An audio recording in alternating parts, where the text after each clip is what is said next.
Porsche were quickest in free practice 1 in Qatar, as all 19 hypercars were split by under 2 seconds.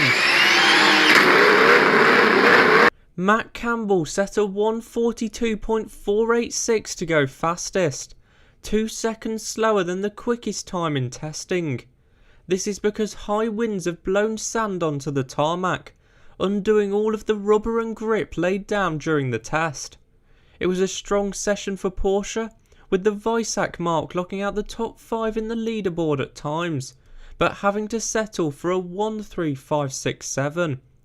Ferrari ended up second fastest thanks to James Calado, and did the most laps of anyone, but will leave the session unhappy as 3 red flags interrupted proceedings, and Ferrari were focused on long runs.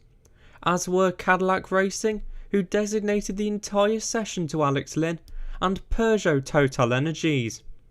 With track conditions so poor, no one was chasing lap times, which meant some of the quickest laps came from drivers on long runs, and also kept the field condensed with under 2 seconds covering the entire hypercar grid. Teams either focused on running full stints, or chipping away at their race setup and seeing if their changes from the prologue had moved them closer to the front.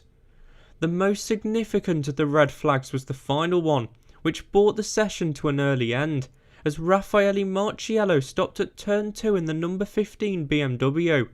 After a reliable showing at the prologue, this isn't the start to race week proper that BMW would have wanted. The only other hypercar in trouble was the Isotta Fraschini, which took over half an hour to get a lap time on the board, but Jean-Carl Vernet got the closest to their prologue time of anyone. In LMGT3, United Autosport's McLaren ended the session on top thanks to Nico Pino, ahead of Vista AF Corsa pair Alessio Rivera and Davide Rigon. United were the only team to pick up a dreaded 5-minute stop-go for track limits, picked up by Josh Cahill during a race stint simulation at the start of the session. Teams now have a 3-hour break before free practice 2, night practice, which begins at 5:30 PM local time. Based on what we saw in the prologue, we should see lap times improve by around 2 seconds for this session. For all the updates from everything at Losail, please consider following me on Twitter at the top link in the description, and subscribe to the channel to see if anyone can topple Porsche as we move closer and closer to the first race of the season.